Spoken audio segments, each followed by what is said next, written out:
No debate. Undisputed. The reigning, defending, undisputed UFC flyweight champion. As Saif Saud said on Monday, he won it all now. This one was for all the marbles. He won it all. He is the king of the flyweights. He is the king of Mexico. He is on top of the world. He's kind enough to give us some time on a very, very busy Wednesday for him. He's the one and only, the assassin baby, Brandon Moreno. There he is. Yes, Brandon. Viva la raza. Congratulations, my friend. Thank you so much, man. We did it. We did it. We did it, and that's it. Me and you, we did it, Brandon. We did it, baby. So happy for you. Congratulations. Are you, I mean, you've won the belt before. You've won the interim belt before. How do you compare winning this one, the fourth one, the final one, to those other two victories? Oh, man.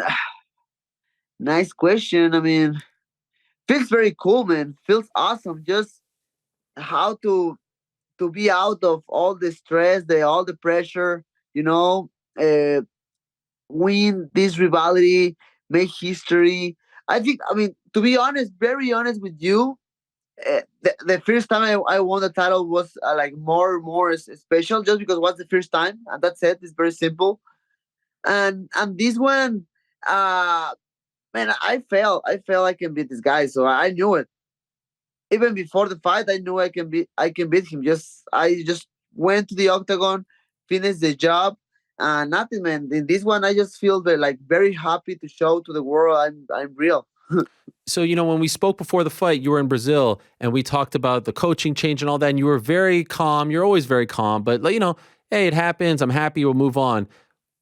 Now that it's over, did you feel more pressure, more stress? Like, can you be, is the answer different about everything, all the lead up, all the stuff that you had to deal with?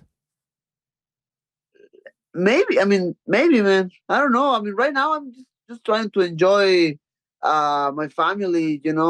I said this before. Like, um, I passed for a lot of hard moments for this training camp. A lot of issues, a lot of pressure again. The stress, whatever. So right now I'm just trying to don't be focused in other things than just my family, my daughters, and my wife. So right now I'm here, spending time with them because, for example, in this training camp, I'll be all the time here in Las Vegas at the end. But I mean, you're not really there, man. You're always tired. You're always like focused on the fight, thinking about the other guy trying to kill you. So I don't know. Right now, I'm just trying to put my mind Sure. in my family and rest a little bit that part, right? Like my mental health, like this rivalry, all this history, all these 2 years trying to fight with the same guy. I mean, fighting with the same guy was a lot of stress, and my mind feels a little bit tired too. So right now, I'm just trying to enjoy the moment. Sure. No, I can understand that. A bit of a relief. You can think about other things, escape. You don't want to think about it all the time. By the way, have your daughters ever gone to your fights? Have they ever been to any of your fights?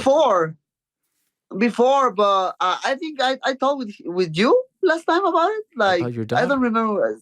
I talked about this before, like after the fights, the Kamaru Usman's fight and Ah, Tuibasa's fight. I saw like all the tears, their daughters crying because Kamaru and yeah. Tai Tuivasa got knocked out. So I don't know. Right now it's just my wife and I. Yeah, I agree with that. It's tough on little kids, especially seeing their father in there. You never know what's going to happen.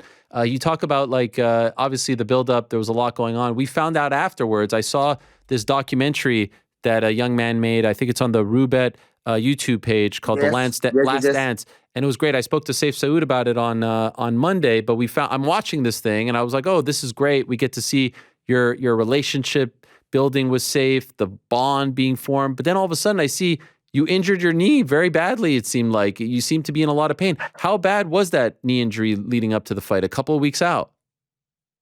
Man, what's weird because uh, in the moment when I start to warm up, for example, my knee, I don't know if I'm start to do my warm up and then my drills. I start to feel kind of comfortable, like a little pain, but nothing really dangerous. The problem was, or when I start to cool down, for example, damn, I start to feel a lot of pain in my knee. And in the video, you can see I was doing a sparring with one of my training partners, and I was like exchanging weird positions with him, like a lot of scrambles. And we finished. We start to get up, and I start to feel again the pain in my right knee. I don't know, man. Was weird. I got stem cells there, so that helps a lot. I hate the stem cells. Hurts too much. Really? But in that moment, I don't have like time to lose. So like, okay, so just put the stem cells in my knee, and that works a lot. But then in the first round against Figgy, he went for a heel hook exactly in the same knee. Like, oh damn, man, wasn't comfortable, to be honest. Wow. And so how does it feel now?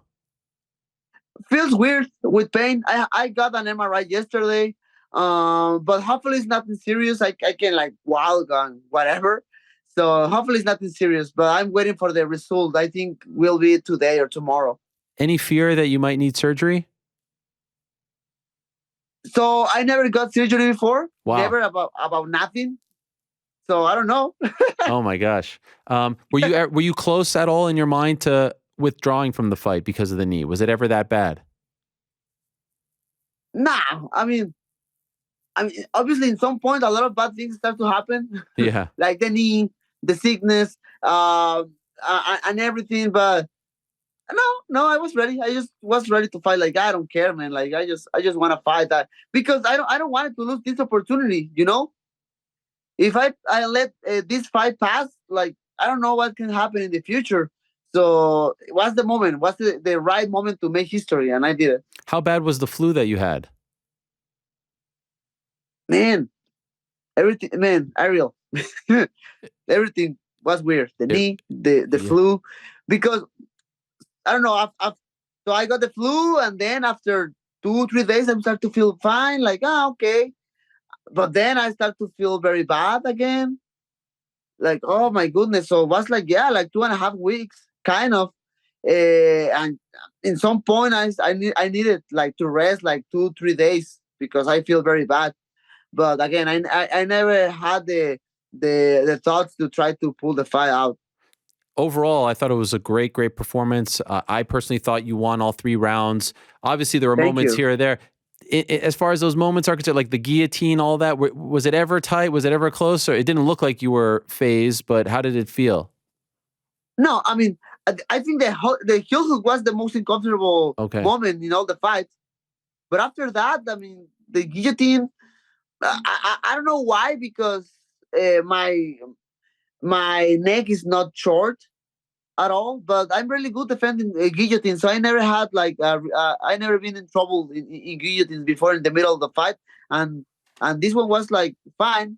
I just tried to be like just very patient, and I did it. And I knew when he jumped for the guillotine was like perfect because I tried. It was an amazing transition moment Oh because yeah. I went for the takedown. Then he do the how you say he reversed the position, Yeah. and then I went for the trip, and then he was amazing. That is a nice highlight. Oh my gosh, you two are magic together. I mean, every time you fight, it's just such high level MMA. And then, of course, the punch leads to the doctor stoppage. Could you feel that it was your knuckle that hit? Nothing illegal. I mean, it's a punch, but could you feel that Man, that's where it connected? I wore that punch every single day with my coaches, with my boxing coach, especially with Jorge Capetillo. So the guy start. So I understand the point. So after the hook, I throw the right hand, but my right hand was in this position here, and I punched the other eyes. And I don't know what's weird, and maybe that's why the people start to got really mad Mm. when the doctor stopped the fight because maybe they thought I poked his eye, but no, man. The answer is that like I never felt nothing illegal. Like I punched the guy very hard with this part of my Yeah. this thing, my fist. Were you surprised that it got stopped? Maybe it's the first time I got a doctor stoppage. A win by doctor stoppage. I was ready to fight. I was kind of excited, and I started to get a little bit mad because he was getting a more rest time. So Oh. when I was in my corner, I was like, "Hey, well, what happened? I want to fight. Why you are letting this guy rest a little bit more time?" So that's why I was a little bit. I started to get a little bit pissed. But no, then the doctor stopped the fight. Was like, "Oh, okay, that was clean." You know, I was watching that and didn't think much of it, but then I watched the documentary, and you said something in the documentary that afterwards I was like, oh, I wonder if he was thinking about this, because there's one moment in the documentary that you say you think there's something in him that when push comes to shove, he quits, that he has like a quitter gene in him. And I was wondering if you thought that, like, you know, I'm not, I wasn't in there. I don't, the eye looked bad. It looked very bad. But you did say that, right? You think that there's something in him that leads to him to quit when the going gets tough. Did you connect the two in that moment? You know what? I think the the base of this game plan at the end was exactly what are you doing, man? Like he don't like the pressure. He doesn't like to be walking back or start to be in a lot of transitions because he start to get tired and he start to get frustrated. And yes, man, in some little point of his mind, of his hair, he likes to quit. I can see it, and I saw him before, especially in the second fight against him. So the game plan wasn't like, oh, wrestle with him or do this with him. Nothing very specific. Just put push the pace, like put a lot of pressure on him, make him feel tired, and then he will want to finish the fight. You know, in some point. I mean, I saw the replay with the doctor. I don't want to say he quick, but man, in his face, his body language looks like, man, that's it. I don't have nothing more against him. Man, that was the plan. Did you guys say anything to each other afterwards to bury the hatchet? Any words exchanged in private? I mean, backstage, for example, nothing. Just in the octagon after before the interview with Joe Rogan. I went with him. I tried to shake his hand. He came with me, and he did it. And he just told me like, "Hey, man, I'm sorry for all the words before. I'm just trying to, I'm just trying to sell the fight. Just trying to get something for my family too." And if he say that, I can feel it because I always say the same, right? Like I'm doing this for my family. I'm doing this for my family, and I will do whatever I need to do for my family. And if he thought that was the way, that I completely understand. So again, I don't have like any bad blood with him even before. I mean, less right now. Right. I don't know. You may have been locked in the moment, but when you saw him take off his gloves, did you think he was retiring? Man, I don't even knew that. I don't even watch that moment. I Okay. was like, Yeah. because obviously I walking to the backstage, all the bodyguards, all the things they show me. That moment was very funny. So I was with the doctor, whatever, all the protocols. So I don't saw that. Okay. Do you think he will find success at 135? Ooh, good question, man. Good question. Because I train with a lot of 35ers. Man, it's a really tough division. You know, I think the the number one is the lightweight. Talking about Hmm. the most competitive division, Yeah. and right now, man, I think the second one is the bantamweight division. So I don't know. The guy is huge, very huge for 125, but I don't know if for 135. Let's see. Let's see what happens because the guy has a lot of power in the right hand for sure, and maybe with less weight cut, he can get more energy and like get more power. I don't know. I want to see. Okay. You mentioned people throwing things at you as you were walking out, and you called it funny. You really just think it was funny? You weren't bothered by that at all? I mean, that could be dangerous too, right? They could hit you in the face, hit you in the eye. Who knows what's being thrown? It was a pretty ugly scene, and you didn't do anything to deserve that. It wasn't controversial. You didn't say anything bad about the Brazilian people. You just think that's funny? You know what? It's because I mean, live all your life in United States, bro. Well, I mean, I don't know, but I mean, for me, like as a Mexican, it's kind of normal. I'm not saying it's correct. I mean, I think it's a horrible thing, but I can see it in soccer. I can see it in lucha libre. Yeah. You know, again, I'm not saying it's correct. Just I live a little bit more with that, so that's why for me it was funny. And yeah, I know that can be dangerous, but I love the all the staff of the GFC because they take care of me in every single moment, and all the bodyguard were there like taking care of me. So I love those guys. Anyone hit you? Did you feel anything? No, actually, my main bodyguard Rachel got the all the beer Oh in man. his bag. I think so. That is. Do you feel like? I mean, is it even because you didn't say anything, right? Even I think you spoke in Spanish. I don't speak Spanish, but like to warrant that, right? Like you weren't disrespectful to them, were you? Did you say anything that might have upset them? No, no, I mean, I was trying to think about it. So first of all, maybe because they thought I poked Uh, the Figueiredo's eye. Starting from that, there, man, I don't know. I was just happy, laughing. I danced a little bit after the fight. yeah. Maybe that's why they start to get mad. I don't know, man. I don't care. I just won. I did everything right, like you say. Like I was very respectful in every single moment and tried to do my best to make all the Brazilian fans comfortable with me. But hey, I can't do more, right? So I'm perfect right now with that. You mentioned in the post-fight press conference that there was like a bit of a, I don't know, altercation or something, confrontation with Alexandre Pantoja, who you fought twice.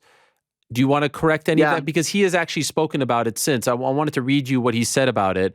He did a podcast interview with Guilherme Cruz of MMA Fighting on his podcast, and this is what he said. Let me pull it up here real quick. All right, this is what he said. He said, all right, I was a little upset about, how it was portrayed. I was working. This is entertainment. I went there because I felt obligated as a UFC employee. I had to do something to make an appearance, to create something, but I respect Moreno a lot.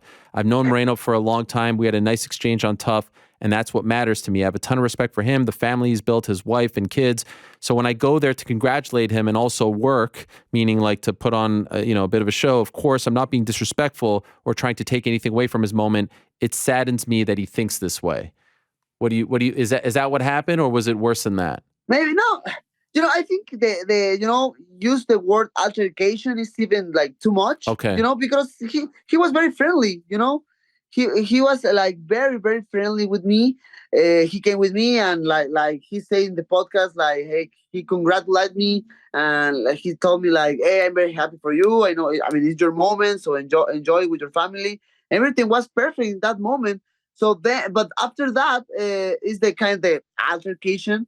Like he started to ask me like, "Hey, but when we were gonna fight? Tell me."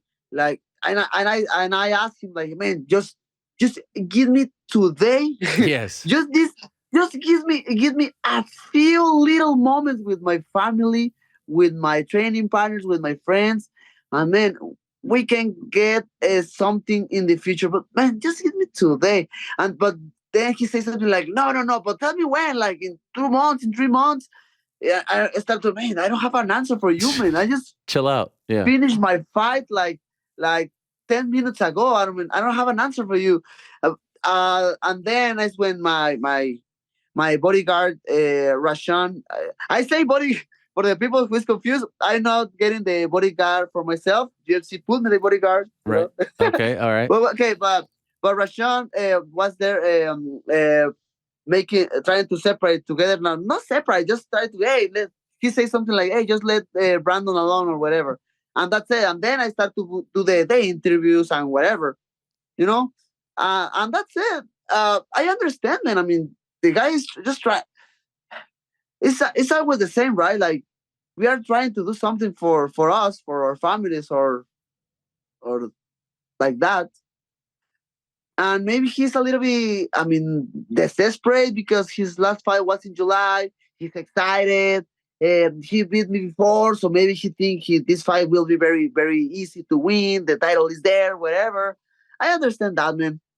Just was my moment. Yeah, like he's saying the podcast was my moment, not his moment, not sure. his moment.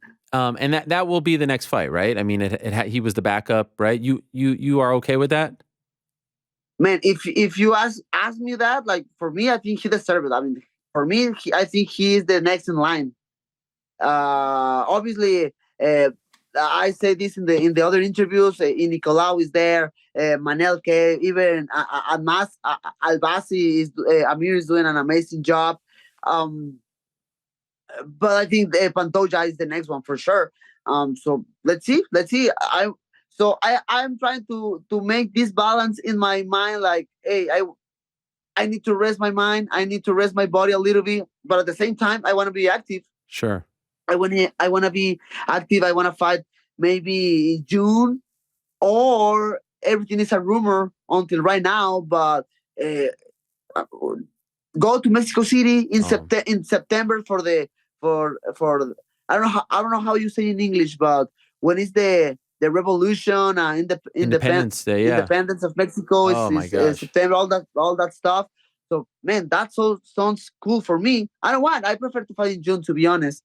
But let's see what happens. If it's for Mexico, to go to take an Yeah. pay-per-view event in Mexico City, for sure will be very cool. There's never been a better time in the history of Mexican MMA. I know the history isn't very long, but you, Alexa Grasso, Irene Aldana, Raul Rojas, Jair. Jair Rodriguez. I mean, it's unbelievable. There could be multiple champions by the time we get to September, right? Which would be Yeah, man. huge. Which would be I saw a picture was painted of you, or there was something in I think Tijuana, right? A big mural. Yes, man. Now I have four. So three in my city in Tijuana, Unbelievable. and one more in San Isidro in San Diego. Unbelievable. You still see me? Yeah, I see you. Okay, something happened there. Yeah, I see these things. It's your fame is. I see sometimes you post something on Instagram. It says like posted 15 minutes ago, and you have like 40,000 likes after a few minutes. Like you are next level superstar now. Yeah, I'm sure you're feeling that. Do you hear me? Hello? Yes. Yes. Did you hear what I said? About the mural and everything? No, like I see something like when you posted the mural, I saw it said on the bottom of Instagram, like posted 15 minutes ago. And I saw you had already 40,000 likes on the picture. Like you're unbelievable. You've blown up, man. It's a great thing to see. I love it. I mean, what can I say? The people. Thank you so much for the people, man. It's crazy how I can put a lot of good feelings of the people who's watching my fights. Uh, I'm just trying to be an example for my daughter, but maybe the people can feel the same, to try to keep forward in this life. So, man, Amazing. just I'm just trying to enjoy. Yes. Last thing for you, are you going to keep training with Safe and Fortis? Are you going to go to Dallas? Have you decided? I know you're trying to enjoy the moment, but just curious, have you made a decision? Yeah, no, of course, man. Of course. So I think we did an amazing job together. Like you say right now, I'm just trying to enjoy my little vacations. But yeah, it's a plan for the future for sure. He told me like, hey, you need to come to Dallas to work now in the gym with the guys, and I will. I'm just trying to keep a good relation with a group of coaches. Yes, yes, of course. I know that in the past was a kind of weird because 2022 I moved from Tijuana to Kansas. I'm now working with a lot of movements. I just want stability in my life right now. So Of yeah, course. maybe in the future will be the same. Buy yourself a lot of Lego, a lot of Funko. You deserve them all. Go crazy. I will. Spoil. Is there a big one? Is there one that you want now to celebrate? Let me see if I can grab it for you. No, man, it's huge, man. It's It's the I don't know if you like soccer, but it's the Real Madrid stadium. oh wow, Stadium. Camp Nou, right? No, it's Santiago Bernabeu. Camp Nou is But from Barcelona. Barcelona. Oh my God, how did I make that mistake, Brandon? I'm embarrassed. It's yes, the Bernadeo, right? How do you pronounce it? Santiago Bernabeu. It's Yes, huge, yes. man. I want to Bernabeu, show you, Bernabeu. but Yes, I mean, yes, yes. it's huge. The box is huge. Of course, of course. Well, enjoy it. That's incredible. Is that your team, Real Madrid? No, no. But my wife knows I like soccer, so that's why she gave me the stadium. Actually, last year I went to meet the stadium, the Santiago Bernabeu, and I meet a few people from the Real Madrid. Everybody was very cool with me. I mean, I just trying to enjoy soccer. Amazing. Well, one of the great moments to tie it all together in UFC history is you a few years ago saying, maybe not today, maybe not tomorrow, maybe Crazy not man. next month, I will be champion. I don't know how many people believed you in that moment. You surely did. Your family did. Anybody, And and now you're the nobody. freaking undisputed champion once again. There's no debate, no argument. Enjoy it, my friend. Well done. You deserve it. Enjoy your time off. And I hope the knee is okay. And we'll see you back in there sooner rather than later. Thank you so much, Earl. Nothing. I will. I promise. Okay. Talk to you soon. There he is, Brandon Moreno, the new champ once again. And it's a great moment. I don't know if it'll be today. I don't know if it'll be tomorrow. I don't know if it'll be next month, but I will be champion one day. And golly, he is champion. And how did I blow that? I said Camp Nou. I'm embarrassed.